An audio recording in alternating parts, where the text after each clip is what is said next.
This is Dinosaurs vs. Aliens. The book I have lined up for this video comes from Liquid Comics, which most people may know better as Virgin Comics. Virgin. Does that name sound familiar? It should, because it's part of the Virgin Group. Founded by this man, Richard Branson, the charismatic billionaire entrepreneur, with him signing on as partner with Gotham Entertainment Group, Virgin Comics was born. Focusing on characters and stories from Southeast Asia and Indian mythology, their focus was to try and tap into the expanding youth market of India, turning it from an outsource area to a source area. Officially launched in 2006, they had some interesting ideas and talent, but it was not to last, and in 2008 they restructured. After a management buyout, Virgin Comics was renamed Liquid Comics and spun off into its own entity. And this brings us to today's review. This is Dinosaurs vs. Aliens. Officially, it's Barry Sonnenfeld's Dinosaurs vs. Aliens. That's right, the director of Men in Black came up with a comic book. After being asked to write the foreword for another graphic novel, he was floated the offer from Liquid Comics that if he ever wanted to do an original comic book, they would have an interest.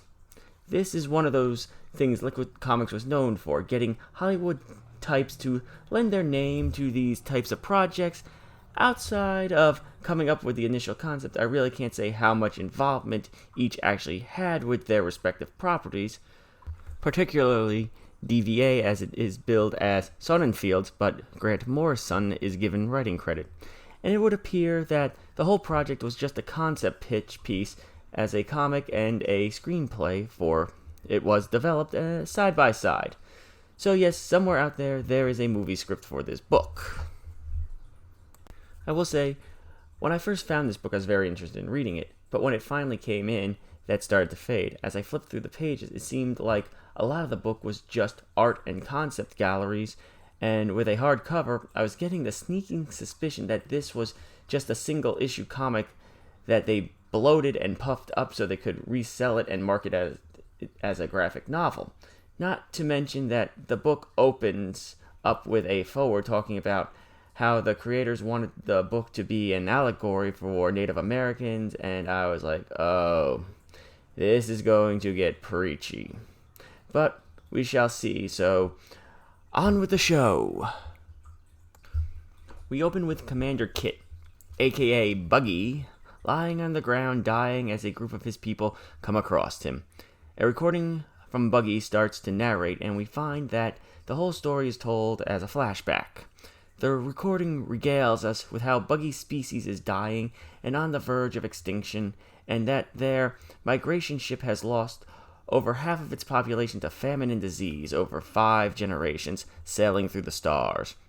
Their engines have stopped working in Earth orbit, and that they had no choice but to do what they did.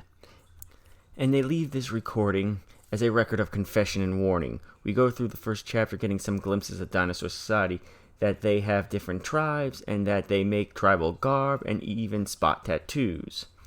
All as Buggy continues to tell us that he felt this was their manifest destiny, and that depending on what side of the story you're on, you're either the hero or the villain of the story. Chapter 2 opens with the aliens making planetfall and noting how beautiful the world they found is, how they had been on their ship so long that things like seeing a horizon were only the stuff of stories. They then launch their drones and begin to slaughter the dinosaurs. The third and final chapter, this graphic novel is only 3 chapters, starts with the aliens cataloging and naming everything else on the planet. They find and take a small mammal back to the ship. As the aliens continue to spread out, they show the dinosaurs what to expect from them. Buggy continues to monologue. In fact, that's pretty much how the entire story is told, about how the aliens didn't expect a happy ending to their migration, and that they're all on a steady diet of anti-anxiety meds and are constantly training for war, and that the creatures on the planet were just specimens, and that this all gave them the right to do whatever it took to survive. Buggy then tells us that the aliens are no longer capable of natural reproduction, and each new generation is grown rather than born, but this is slowly degrading them, and each generation is more sickly than the last, and they want to fortify their DNA with that of another species, but haven't been able to find a compatible one. Then they test the mammal, and it's a match, but they come to the conclusion that they can't survive as the mammal, with the dinosaurs still reigning dominion over the planet, so they plan to commit genocide of the dinosaurs. We just now get our introduction to our main dinosaur protagonist, One Eye.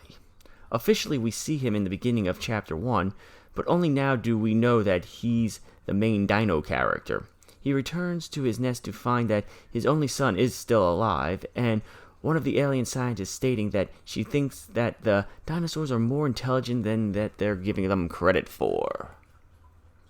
One Eye lets out a thunderous roar, and Buggy knows that it is a declaration of war. And that's where we end. At the bottom of the page it says End Part 1, but there's no more after this. I will say I ended up liking the story and actually want more. There were just so many things alluded to or not fully expanded upon in this short space of time that it needed more. Like, are humans actually the descendants of aliens messing with mammal DNA? How are the dinosaurs making their tribal regalia? Why do they make it? How does their social order work? Because in the book we get scenes with herbivores and carnivores together. All in all, I give the book a solid B. The artwork is great. The story does start to pull you in. If it was a full story with a complete beginning, middle, and end, I'd rate it higher, but all we get is the beginning. As for next time, remember, it's for your own protection. See you then.